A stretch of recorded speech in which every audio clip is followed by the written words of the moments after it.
Sa atong unang pagbasa, ma-inspired kita ani kay matod pa ni San Pablo, makaatubang nata sa Ginoo nga balaan, putli o guway sala.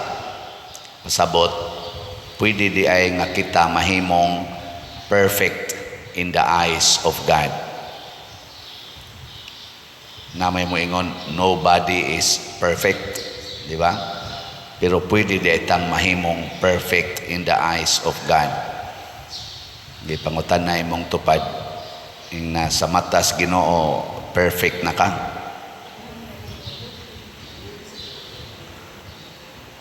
Kay pulos man kita sadaan, matod pang San Pablo, mga kaaway man kita sa Ginoo tungod sa atong mga sala. Pero naadi ay gihimo ang Ginoo aron mahimo tang perfect. Og unsa man na, nagpakamatay siya para nato. Ang kamatayon ni Hesus nga mao ang ikaduhang persona sa Dios, mao'y naghimo natong perfect in the eyes of God.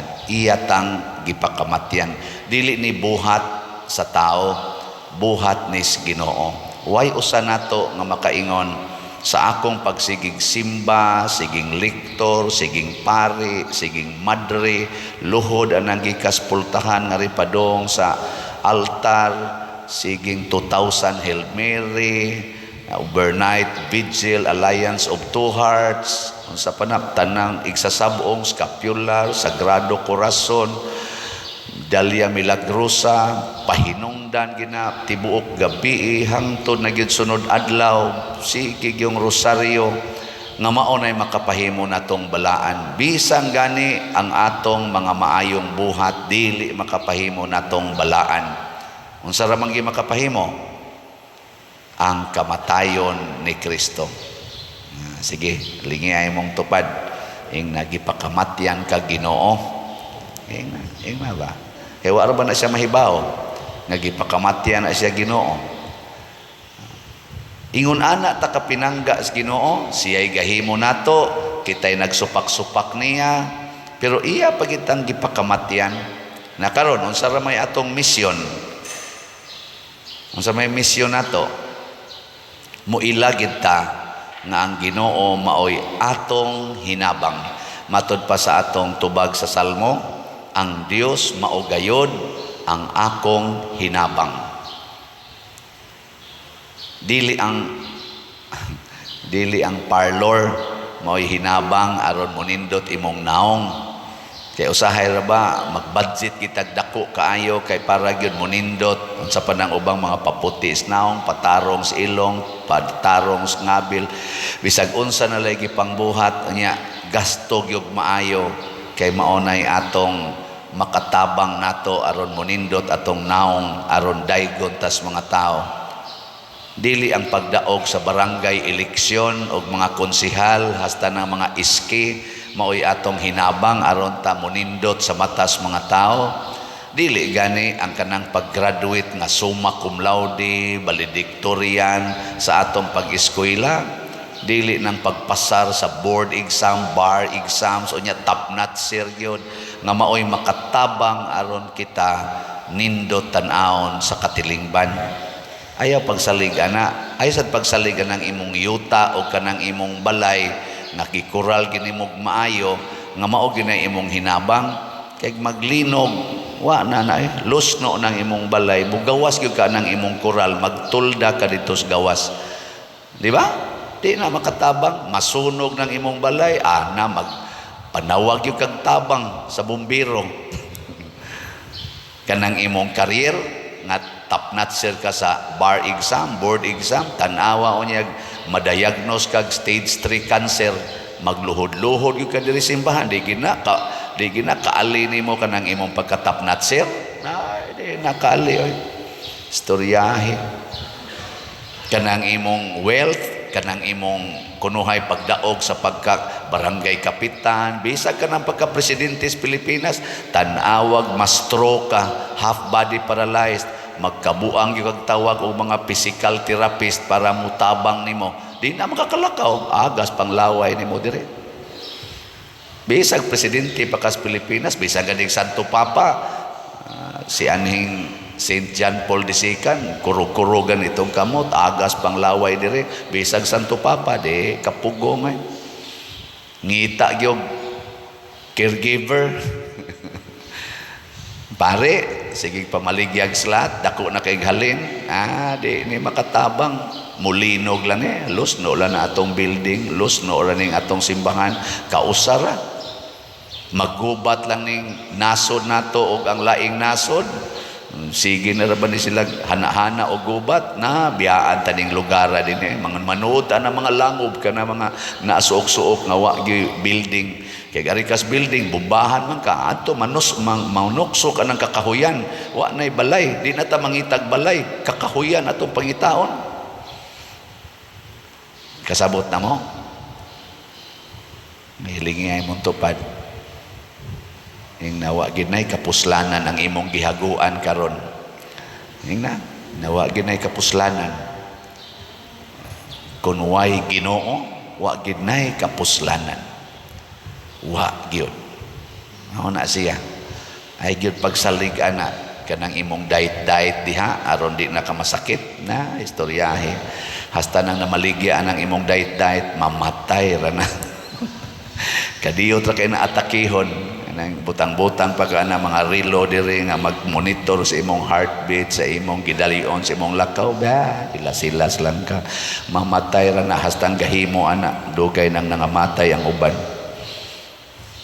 kun way Ginoo wa gyud kapuslanan di ba nakaron matud pa ni Hesus sa atong ebanghelyo sunda si David sunda ang mga pari sunda ang mahal nga Birhen Maria. Unsa may ilang gibuhat?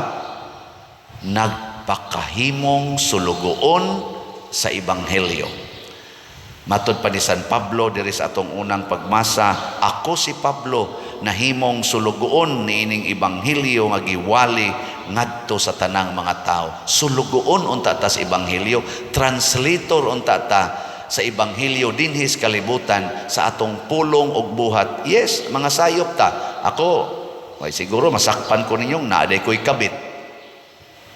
Di ba? Luwa di batasa di Patriciano na amo di kabit di ay.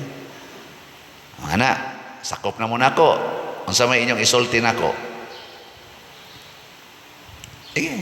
Kamong nakapalit og slat unsa inyong isulti? Animal ding paria. Giilad lang di ay ta. Di ba? Sige, ako animal na ko sa inyong tanaw. Madri pa gyud ang nakabit. Animal ding madri ha. Di duha nakabuok. Kaaway na mininyo. Ana. Nya karon ang ebanghelyo nag-ingon man ang paghinulsol ug ang pagbasol nga mapaubsanon maoy dawaton sa Ginoo dili kanang mga halad og mga sakripisyo. Magbasol mamis madre.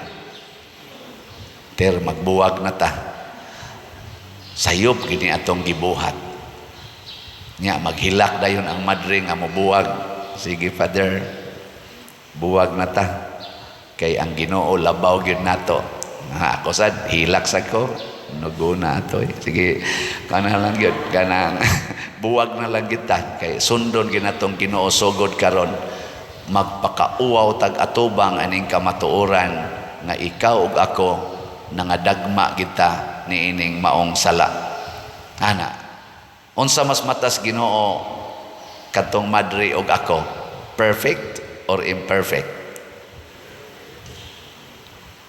Uy, perfect.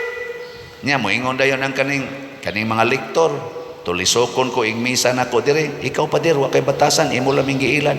Sorry jud kay ninyo sister ha. Brad, sorry kayo kay huyang jud kay ko. Makasasala jud ko pero sugod karon dawaton ako bisag inyo pa kong tamparoson, inyo kong ludan akong naong dawaton ko na kay dili pa naigo nga ibayad sa akong sala. Kinsa may maimperno ron? Ang lektor. Ang lay minister nga nagsigig tulisok sa pari nga mahinulsolon nga nagpakahimong sulugoon sa ebanghelyo sama ni San Pablo nga niangkon, dili ko takos nagtawag og apostol sa Ginoo kay manglulutos ko. Gilutos nako ang mga nagsunod ni Kristo. Gipamatay nako ang uban, gipapriso nako ang uban, pero karon nahimo nakong sulugoon. Apan dili ko takos. Iyan ang gisangyaw. Nahimo si San Pablo nga perfect. Gani sa iyang pagka-leader sa atong simbahan, gitawag siya og the pillar. Sila mang duha San Pedro, the two pillars of our church. Ngano man, kamaong magpaubos, kamaong magpaulipon sa ebanghelyo. Muna ikaw asawa, ang imong bana naghilak na nga niangkon nga naa siya ikabit nga 5 na kabuok. Dawata kay perfect na sa ay sa Ginoo. Nya ikaw magsige kag kasuko niya kay imo gitong ihapon ang katong 5 kabuk kabit nga na disgrasya siya didto. Unsa may dangatan nimo? Nahimo na kang kaaway sa ebanghelyo, kay ang ebanghelyo nag-awhag man sa paghinulsol sa atong mga sala ug pagbasol ug paghigugmas mga makasasala. Nganong di man ka bagpaulipon ni ana?